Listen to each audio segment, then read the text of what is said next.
The stock market might sound overwhelming at first, but here at Basic Finance, we'll explain it all in just 2 minutes. This is Explaining the Stock Market with Basic Finance. Let's start at the beginning with Joe.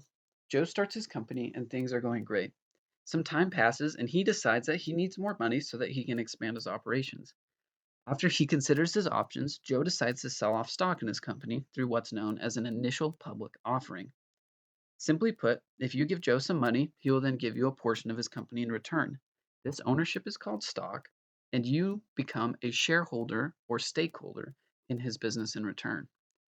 Because of this, as you are now a part owner in his business, Joe will give you a portion of the earnings every quarter. This money is known as a dividend. And in fact, because Joe's business continues to do so well, other people start to approach you asking to buy your stock in Joe's company. Eventually, an offer comes along that you can't pass up, and you sell your ownership in Joe's company. This is where the phrase buy low, sell high comes from. You bought Joe's stock at a very low price and were able to sell it for a much higher price in the future. Businesses in real life do this exact same thing.